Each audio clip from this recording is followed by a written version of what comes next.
Hello friends, आप सबका बहुत बहुत स्वागत है रैंकर्स मंत्रा में। फ्रेंड्स, आज की कैबिनेट बैठक में नई नियोजन नीति पर क्या हुआ, इनको लेकर बिल्कुल मैं बातों को घुमाना नहीं चाहूँगा। बिल्कुल सीधे शब्दों में कहूँगा कि आज की कैबिनेट बैठक में भी नियोजन नीति पर चर्चा नहीं हुई, स्वीकृति नहीं मिली, मुहर नहीं लगी।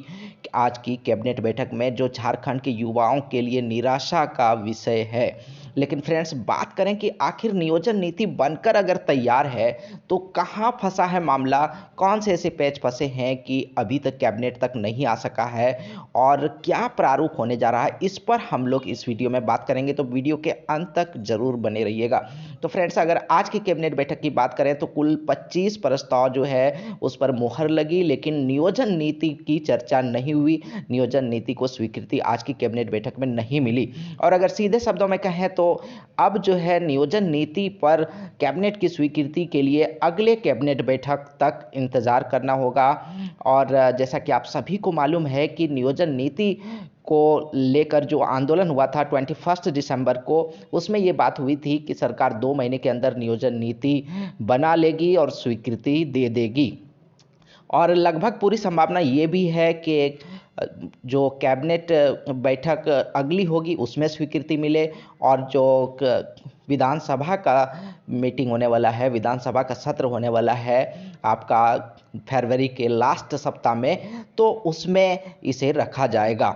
और एक बात बिल्कुल क्लियर है कि नियोजन नीति बनकर तैयार है, लेकिन अभी तक कैबिनेट में नहीं आ सका। इसका एक सबसे बड़ा कारण क्या है कि नियोजन नीति में जो जनरल कैटेगरी की सीटें हैं उसको किस तरह से मैनेज किया जाए। दो बातें होती है जो अभी तक सामने आ रही है। एक तो ऐसा हो सकता है, अगर प्रारूप की भी बात करते चलें तो ऐसा हो सकता है कि 60% जो सीटें हैं जो आरक्षित श्रेणी में है, 60% सीटों के लिए जो आरक्षित श्रेणी में है वो तो पूरी तरह से आरक्षित रहेंगे ही, तो उसमें सिर्फ झारखंड के युवा ही भाग ले सकेंगे।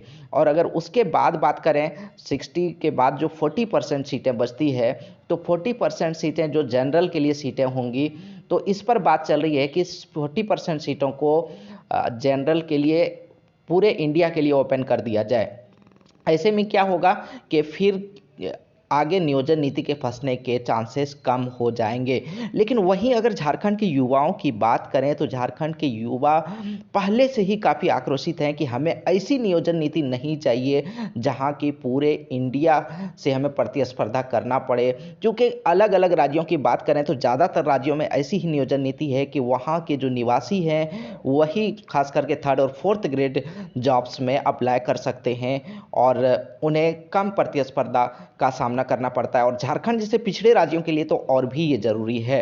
तो सरकार अब इस बात पर भी कोशिश कर रही है कि जो 40% सीटें हैं जनरल के लिए जो रखी जाएगी, तो इन 40% सीटों पर किस तरह से झारखंड के युवाओं को ज़्यादा से ज़्यादा मौके दिए जाएं।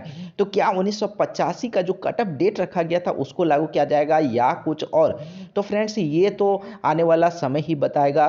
और 40% सीटें अगर ऑल इंडिया के लिए ओपन कर दिया जाए, खुला रखा जाए, तो फिर एक बार फिर झारखंड के युवा आक्रोशित हो जाएंगे, ऐसी संभावना है।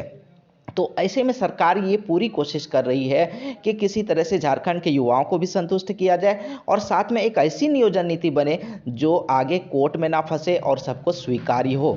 लेकिन फ्रेंड्स, काफ़ी कोई आसान चीज़ नहीं है नियोजन नीति बनाना, लेकिन एक बात क्लियर है कि नियोजन नीति बनकर तैयार है और जल्द ही आप सबको देखने को मिलेगा। और फ्रेंड्स, मैं आप सभी से ये ज़रूर कहना चाहूँगा कि आप चाहे सीजीएल की हो या टीचिंग वैकेंसीज टीचर्स की हो, तो सभी तरह की वैकेंसीज मार्च से आपको ज़रूर देखने के मिलेंगे। तो इसके लिए आप अपनी तैयारी को बनाए रखें और अच्छे तरीके से तैयारी में लगे रहें। आगे क्या कुछ अपडेट रहता है जानने के लिए बने रहें रैंकर्स मंत्रा के साथ, जुड़े रहें रैंकर्स मंत्रा के साथ। और अगर अभी तक चैनल को सब्सक्राइब नहीं किया, सब्सक्राइब जरूर कर लें। सभी तरह के नोटिफिकेशंस और लेटेस्ट अपडेट्स पाने के लिए बेल आइकन भी प्रेस कर लें। धन्यवाद। जय हिंद।